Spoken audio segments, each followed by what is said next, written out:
নৌ ও বিমান বাহিনীতে সততা ও মেধার ভিত্তিতে পদোন্নতির নির্দেশ প্রধানমন্ত্রীর। ভারত সফরের আগে সম্মান এবং সমমর্যাদা নিশ্চিতের তাগিদ রাজনীতি ও কূটনীতি বিশ্লেষকদের। আমি ভারতের সাথে চলবো, ফ্রেন্ডলি রিলেশনস রাখবো, বাট সবকিছুর বিনিময়ে না। বর্তমান প্রধানমন্ত্রী ভারতের সাথে এই আলাপটা দিতে যাচ্ছেন যে আপনারা বাংলাদেশকে সম্মান করুন। নতুন মন্ত্রী প্রতিমন্ত্রীদের প্রথম কার্যদিবস। জনগণের স্বার্থ রক্ষায় কাজ করার অঙ্গীকার। 5 ধাপে হবে স্থানীয় সরকার নির্বাচন। সাংবিধানিক প্রক্রিয়ায় সেই নিয়ম কানুন অক্ষরে অক্ষরে পালন করে ইনশাআল্লাহ বিএনপি সরকার যথাসময়ে সরকার নির্বাচন। জনগণ আপলিফ্ট করা, জনগণকে আপলিফ্ট করা, তাদের ইন্টারেস্ট প্রোটেক্ট করা এবং তাদের জানার একটা রাইট আছে। থার্ড টার্মিনাল যেটা আছে, আমরা ইনিশিয়ালি আমরা বলেছিলাম যে 16 ডিসেম্বরের মধ্যে সফট ওপেনিং হলো করব। মার্চেন্ট বিদ্যুৎ কেন্দ্রে বিনিয়োগ বাড়াতে মাশুল কমানোর প্রস্তাব বিএসআরই এর। সোলারে উৎপাদন ট্যারিফ প্রায় 7 টাকা করার সুপারিশ। একাধিক দূতাবাসে ইমেইলে হামলার হুমকি। আতঙ্কিত হওয়ার মতো কিছু নেই বলছে পুলিশ। সরকারকে বিব্রত করতে এটি করা হয়েছে। রোহিঙ্গা সংকটের সুরাহা করতে হবে মিয়ানমারকেই, বললেন আইনমন্ত্রী। তাদের মানবাধিকার রক্ষার জন্য মিয়ানমার সরকারকে আলটিমেটলি পদক্ষেপ নিতে হবে। মানবিক সহায়তা নয়, প্রত্যাবাসনই একমাত্র সমাধান। Let us work together to create the conditions for the Rohingya to return home safely, voluntarily, with dignity and with hope. যুদ্ধ শান্তির মাঝামাঝি ঝুলন্ত অবস্থার অবসান চাই ইরান। মার্কিন নিষেধাজ্ঞা নিয়ে কড়া বার্তা। আঞ্চলিক সংঘাত বৃদ্ধির সংখ্যা। স্বাগত নিউজ 24 সংবাদে। পুরো সংবাদে আপনাদের সাথে আছি আমি তাসনিম অর্থী এবং আমি ফয়সাল মাহমুদ রয়েছি আপনাদের সাথে। দর্শক দেখছিলেন সুপার বোর্ড সংবাদ শিরোনাম। রাজনৈতিক মতাদর্শ ও ব্যক্তিগত পছন্দ অপছন্দের ঊর্ধ্বে উঠে কর্মকর্তাদের পদোন্নতি দেওয়ার আহ্বান জানিয়েছেন প্রধানমন্ত্রী তারেক রহমান। এক্ষেত্রে পেশাগত দক্ষতা, নেতৃত্বের গুণাবলী, শৃঙ্খলা, সততা এবং দূরদর্শিতার উপর জোর দেন তিনি। সকালে ঢাকা সেনানিবাসে বিমান বাহিনীর সদর দপ্তরে নৌবাহিনী ও বিমান বাহিনী নির্বাচনী পর্ষদ 2026-এর উদ্বোধনী অনুষ্ঠানে তিনি এই নির্দেশনা দেন। এ সময় নৌবাহিনী প্রধান খন্দকার মিসবাউল আজিমকে অ্যাডমিরাল র্যাঙ্ক ব্যাজ পরিয়ে দেন প্রধানমন্ত্রী। দেশের স্বাধীনতা ও সার্বভৌমত্ব রক্ষার পাশাপাশি অভ্যন্তরীণ শান্তি শৃঙ্খলা, স্থিতিশীলতা এবং দুর্যোগ মোকাবেলায় নৌ ও বিমান বাহিনীর অবদানের প্রশংসা করেন তিনি। পরে প্রধানমন্ত্রী বিমান বাহিনীর বিভিন্ন গুরুত্বপূর্ণ অপারেশনাল স্থাপনা পরিদর্শন করেন।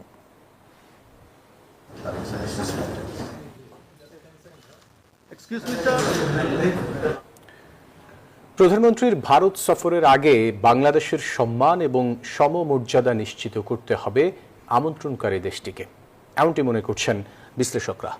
বলছেন, দুই দেশের সম্পর্কের ভবিষ্যৎ কি হবে তার প্রতিফলন দেখা যেতে পারে সম্ভাব্য এই সফরে।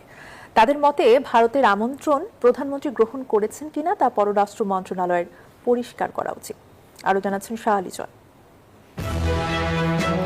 এক পক্ষের আমন্ত্রণ, অন্য পক্ষের শর্ত। ভারতের প্রধানমন্ত্রী নরেন্দ্র মোদীর আমন্ত্রণে বাংলাদেশের প্রধানমন্ত্রী তারেক রহমান কি দিল্লি সফর করবেন, এ নিয়ে এখনো অনিশ্চয়তা। বাংলাদেশ বলছে সফরের আগে দিল্লিকে অনুকূল পরিবেশ তৈরি করতে হবে। সেই পরিবেশ তৈরির দর কষাকষিতে ফলাফল কি তা এখনো অজানা।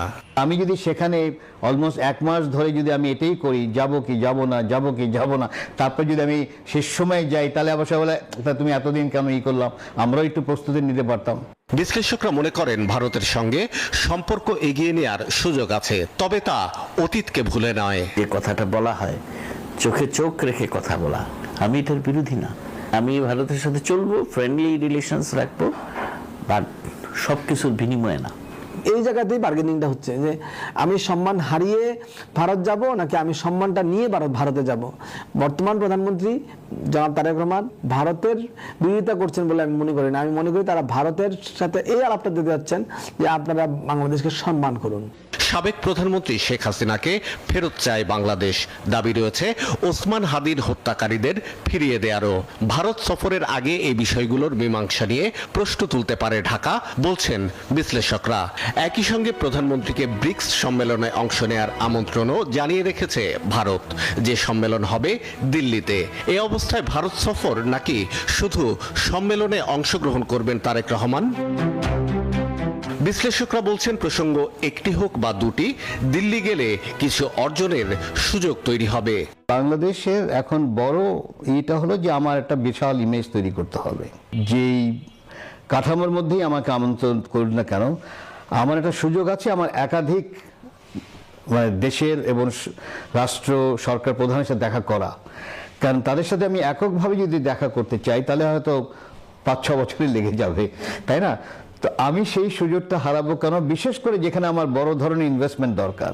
বিশ্লেষকদের মতে প্রধানমন্ত্রী তারেক রহমানের সম্ভাব্য দিল্লি যাওয়া না যাওয়া এখন শুধু একটি রাষ্ট্রীয় সফরের প্রশ্ন নয়, বরং এটি হয়ে উঠেছে শেখ হাসিনা পরবর্তী ঢাকা দিল্লি সম্পর্কের নতুন সমীকরণের প্রথম বড় পরীক্ষা। শাহ আলী জয়, নিউজ 24, ঢাকা। বঙ্গভবনে উঠলেন রাষ্ট্রপতি মির্জা ফখরুল ইসলাম আলমগীর। সকালে মিন্টো রোডের সরকারি বাসভবন থেকে রওনা হয়ে নিশ্ছিদ্র নিরাপত্তায় নতুন ঠিকানায় পৌঁছান দেশের 23তম রাষ্ট্রপতি। বঙ্গভবনে তাকে গার্ড অফ অনার প্রদান করে প্রেসিডেন্ট গার্ড রেজিমেন্টের চৌকস দল।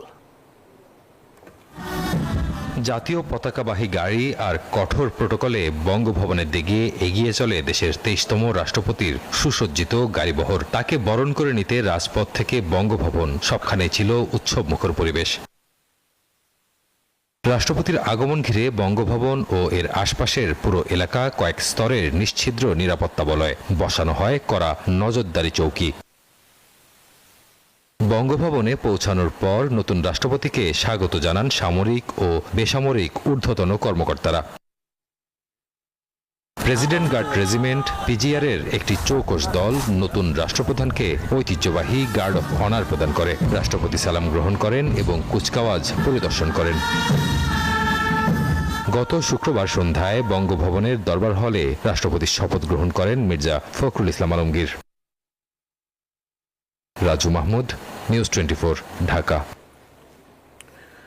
জনগণের স্বার্থ রক্ষায় কাজ করার অঙ্গীকার ব্যক্ত করেছেন মন্ত্রিসভায় যুক্ত নতুন মন্ত্রী প্রতিমন্ত্রীরা। স্থানীয় সরকার মন্ত্রী আব্দুল মঈন খান জানান, যথাযথ প্রক্রিয়া মেনে শিগগিরই স্থানীয় সরকার নির্বাচন শুরু হবে। আগামী জানুয়ারি থেকে নিউ ইয়র্কে বিমানের ফ্লাইট চালুর কথা জানান বিমানমন্ত্রী রশিদুজ্জামান বিল্লাত। গণতন্ত্রের জন্য গণমাধ্যমের ইতিবাচক ভূমিকার প্রত্যাশার কথা জানিয়েছেন তথ্যমন্ত্রী আন্দালিব রহমান। সচিবালয়ের প্রথম কর্মদিবসে তারা এসব কথা বলেন। মন্ত্রিসভায় যুক্ত নতুন মুখ সহ পদোন্নতি পাওয়া মন্ত্রীদের নিজ নিজ দফতরে প্রথম কর্মদিবস। নির্ধারিত সময়ের আগেই অফিসে আসেন নতুন তথ্যমন্ত্রী। জানান, গণতন্ত্র আর গণমাধ্যম এক হয়ে কাজ করবে। আমরা দেখেছি যে সংবাদ মাধ্যম বা অন্যান্য মিডিয়া, এটাও মানতে হবে যে ওনারাও গণতন্ত্রের একটা অনেক বড় স্তম্ভ। এই 17 বছর আমাদের লড়াইটা ছিল গণতন্ত্রকে পুনঃপ্রতিষ্ঠা করা। সে আমাদের মাথায় রাখতে হবে যে আমরা অবশ্যই এই মন্ত্রণালয়ের দায়িত্ব রেগুলেট করা, বাট কোনোভাবে যেন আমরা কন্ট্রোলে না যাই। স্থানীয় সরকার মন্ত্রী শুভেচ্ছা বিনিময় করেন মন্ত্রণালয়ের কর্মকর্তাদের সাথে। পরে স্থানীয় সরকার নির্বাচন নিয়ে বিভিন্ন প্রশ্নের জবাব দেন। সাংবিধানিক প্রক্রিয়ায় সেই নিয়ম কানুন অক্ষরে অক্ষরে পালন করে ইনশাআল্লাহ বিএনপি সরকার যথাসময়ে সরকার নির্বাচন 5টা স্তরে নির্বাচন, প্রত্যেকটি স্তরে নির্বাচন হবে এবং সত্যিকার অর্থে জনগণের প্রতিনিধিরা সেই নির্বাচনে নির্বাচিত হোক। এটা প্রতিমন্ত্রী থেকে পদোন্নতি পাওয়া বিমানমন্ত্রী আগামীতে বিমানকে ঢেলে সাজানোর প্রতিশ্রুতি দেন। জানান, অক্টোবরে উদ্বোধন হবে কক্সবাজার আন্তর্জাতিক বিমানবন্দর। আমি ডিসেম্বরের মধ্যেই বিমান কিনতে চাই, বিমান লিজ দিতে চাই আগামী বছর থেকে, যাতে আমার বিমান বহরে নতুন বিমান যুক্ত হয়। মধ্যপ্রাচ্যের ফ্লাইট আমরা অনেক বাড়াতে চাই। যত প্লেন লিজ করতে পারবো তত ফ্লাইট বাড়িয়ে দিব। নিউ ইয়র্কের ফ্লাইট জানুয়ারি থেকে হয়ে গেলে জানুয়ারি থেকে করতে পারবো আমরা হয়তো বা। কক্সবাজার ইন্টারন্যাশনাল এয়ারপোর্ট আমরা অক্টোবরের মধ্যে ইনশাআল্লাহ স্টার্ট করব। প্রথম দিনে কর্মকর্তাদের সাথে শুভেচ্ছা বিনিময় করেন পার্বত্য চট্টগ্রাম বিষয়ক মন্ত্রী সাচিং প্রু জেরি এবং ধর্ম প্রতিমন্ত্রী শামীম কায়সার লিংকন। সকল ধর্মের এবং মঞ্চের ভেতর থেকে যেমন তারা তাদের স্পেস থেকে কথা বলতে পারে, সেটার ব্যাপারে আমাদের সর্বোচ্চ চেষ্টা এবং সহযোগিতা থাকবে। বাংলাদেশ স্বাধীনতা সার্বভৌমত্বের সামনে রেখে আমাদেরকে 90% জনগোষ্ঠীর উপলব্ধির পাশাপাশি শান্তিপূর্ণভাবে বাস করার জন্য এই ধরনের মানসিকতা যেন আমাদের থাকে। এদিকে বিমানমন্ত্রী থেকে খাদ্যমন্ত্রীর দায়িত্ব নেওয়া আফরোজা খানম রীতা জনকল্যাণে কাজ করার অঙ্গীকার ব্যক্ত করেন। এখন যে মন্ত্রণালয় এসেছে এটা অনেক গুরুত্বপূর্ণ মন্ত্রণালয়, কারণ খাদ্য মানুষের মৌলিক চাহিদা, মেধা দিয়ে সেটাকে একটা ভালো অবস্থানে নেওয়ার চেষ্টা করব। সারাজি ইয়াসমিন, নিউজ 24, ঢাকা। নবায়নযোগ্য জ্বালানিতে বেসরকারি বিনিয়োগ বাড়াতে বাণিজ্যিক বিদ্যুৎ কেন্দ্রের জন্য সহজ এবং দীর্ঘমেয়াদী নীতি প্রণয়নের দাবি জানিয়েছে সৌর বিদ্যুৎ কেন্দ্র মালিকদের সংগঠন BSREA। ওপেন অ্যাক্সেস ট্যারিফ বা সরাসরি বিদ্যুৎ কেনার মাশুল প্রথম 5 বছর 0.5% নির্ধারণের প্রস্তাব দিয়েছে সংগঠনটি।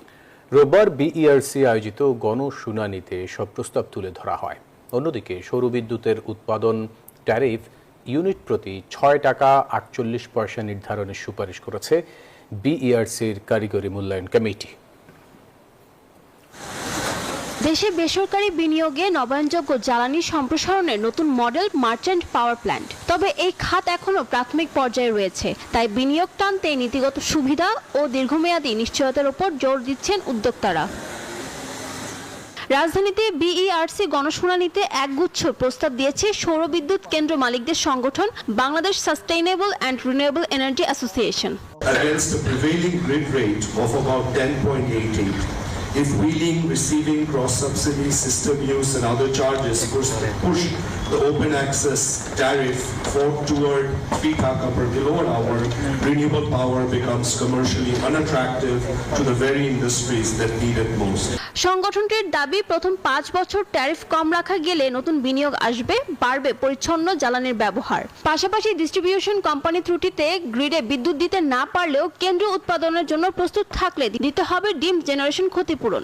MPP বন্ধের আগে অন্তত 20 বছরের মেয়াদ নিশ্চিত করা, গ্রিডে নবায়নযোগ্য বিদ্যুতের অগ্রাধিকার এবং উদ্বৃত্ত বিদ্যুৎ সরকারি ইউটিলিটিকে ব্যবহারের সুযোগ করে দেওয়ার দাবিও জানান তারা। ট্রান্সমিশন ওয়্যার এবং যে ফিজিক্যাল ট্রান্সমিশনের জন্য সেটা তো একটা প্রি এক্সিস্টিং কন্ডিশন, কিন্তু MPP যখন একটা বাল্ক কাস্টমারকে দিচ্ছে, মাত্র হচ্ছে আপনার হ্যান্ডফুল অফ কাস্টমারকে দিচ্ছে, আপনি কিন্তু পুরো অপারেশনাল যে ট্রান্সমিশন লস সেটাকে আপনি এখানে নিয়ে আসছেন। অন্যদিকে সৌর বিদ্যুৎ ভিত্তিক মার্চেন্ট পাওয়ার প্ল্যান্টের ট্যারিফ ইউনিট প্রতি 6 টাকা 48 পয়সা নির্ধারণের সুপারিশ করেছে BERCর কারিগরি মূল্যায়ন কমিটি। Consideration of cost and rational recovery to be followed. আপনারা জানেন যে কস্ট রিফ্লেক্টিভ যে ট্যারিফ ক্যালকুলেশনের ব্যাপারে আমাদের কাছে সবসময় করা হয়, রিকমেন্ড করা হয়, সেটাকে আমরা প্রতিফলিত করার চেষ্টা করেছি। কমিটির হিসেবে সংশ্লিষ্ট কেন্দ্র থেকে বছরে নিট উৎপাদন হবে প্রায় 9 কোটি 18 লাখ ইউনিট। আর সৌর বিদ্যুৎকে রাতেও সরবরাহযোগ্য করতে কেন্দ্রের সক্ষমতার 10 থেকে 20% ব্যাটারি স্টোরেজ রাখার প্রস্তাবও এসেছে শুনানিতে। ফারজানা রিয়া, নিউজ 24, ঢাকা। ঢাকায় একাধিক বিদেশি দূতাবাসে ইমেইলের মাধ্যমে হামলার হুমকি এসেছে। বিষয়টিকে গুরুত্বের সঙ্গে নিয়েছে আইন শৃঙ্খলা রক্ষাকারী বাহিনী। এরই মধ্যে দূতাবাসগুলোর কর্মকর্তাদের সঙ্গে বৈঠক করেছে সিটিটিসি এবং ডিবি পুলিশ। তারা জানান, আতঙ্কিত হওয়ার মতো কোনো তথ্য এখনো মেলেনি। বলেন, একটি পক্ষ দেশের ভাবমূর্তি নষ্টের চেষ্টা করছে। ঢাকার কূটনৈতিক পাড়ায় হঠাৎই বাড়তি সতর্কতা। জাপান, চীন, তুরস্ক ও পাকিস্তান দূতাবাসে ইমেইলের মাধ্যমে দেয়া হয়েছে হামলার হুমকি। বিষয়টি বাংলাদেশ পুলিশের সংশ্লিষ্ট ইউনিটকে জানায় দূতাবাসগুলোর কর্তৃপক্ষ। এরপর ঘটনাটিকে গুরুত্ব দিয়ে তদন্ত শুরু করে ডিএমপির বিশেষায়িত ইউনিট সিটিটিসি। সাথে কাজ করছে ডিবি পুলিশও। সম্প্রতি বারিধারায় সংশ্লিষ্ট দূতাবাসের কর্মকর্তাদের সঙ্গে বৈঠক করেন সিটিটিসির কর্মকর্তারা। বৈঠকে ছিলেন পুলিশ সদর দফতরের কর্মকর্তারাও। রবিবার ডিএমপির মিডিয়া সেন্টারে সংবাদ সম্মেলনে সাংবাদিকদের প্রশ্নের জবাবে মহানগর ডিবি প্রধান বলেন, এখন পর্যন্ত এসব ইমেইলের সঙ্গে সরাসরি জঙ্গি বা সন্ত্রাসী হামলার কোনো সংযোগ মেলেনি।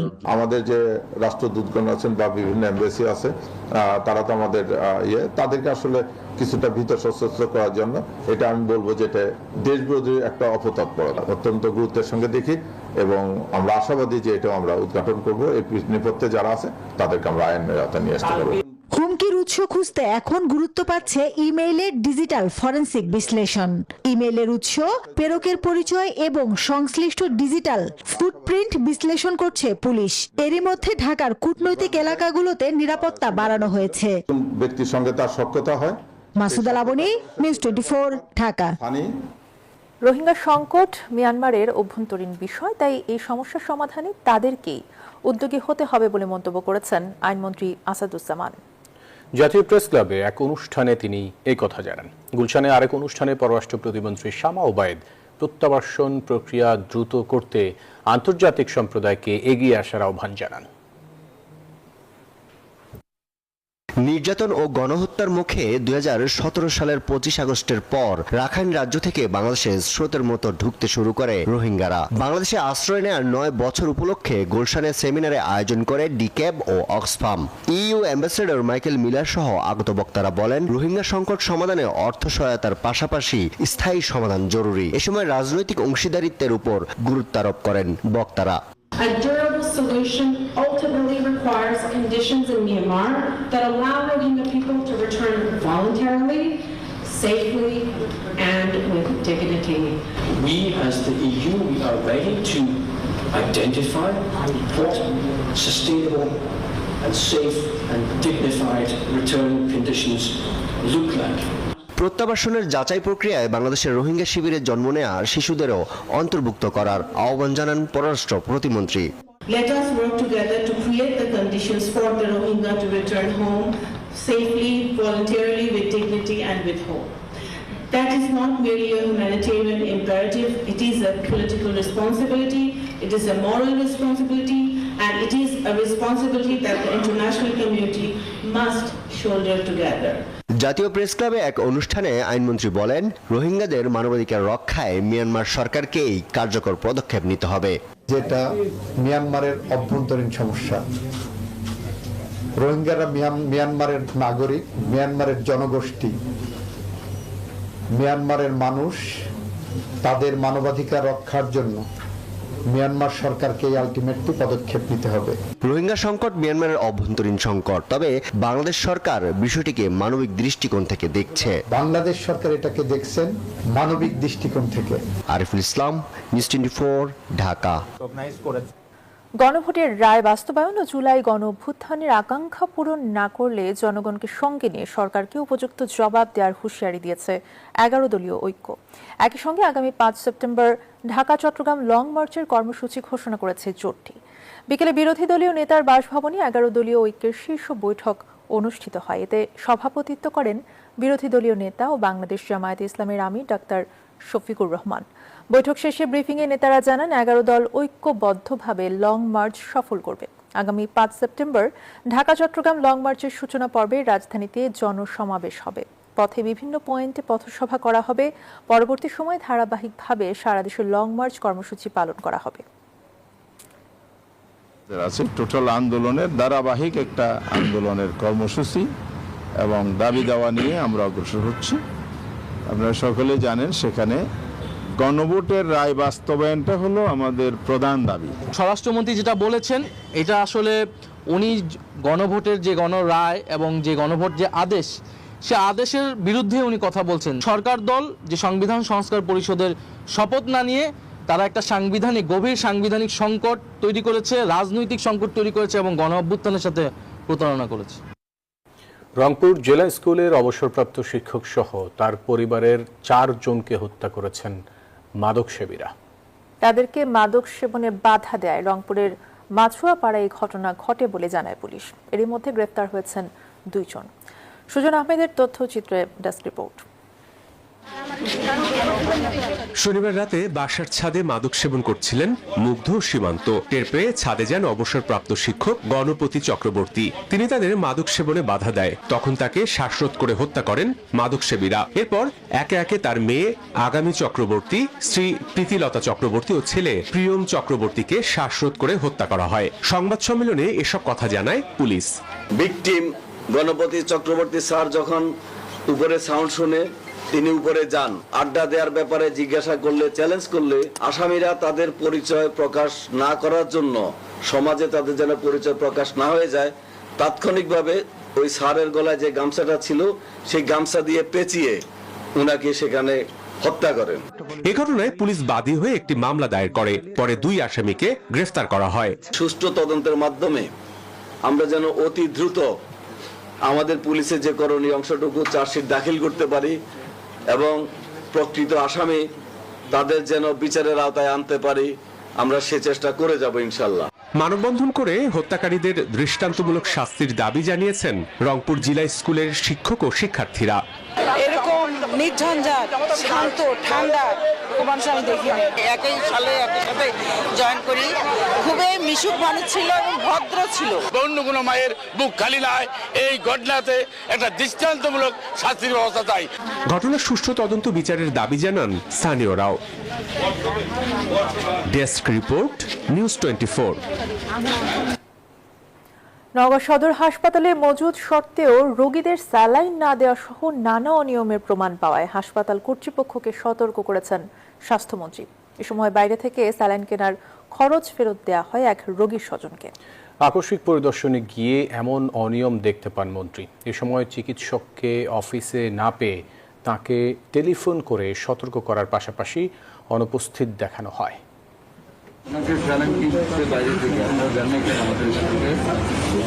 এভাবে বাইরে থেকে ওষুধ কিনতে বাধ্য করার বিষয়ে স্বাস্থ্যমন্ত্রীকে জানাচ্ছিলেন রোগী ও তাদের স্বজনরা।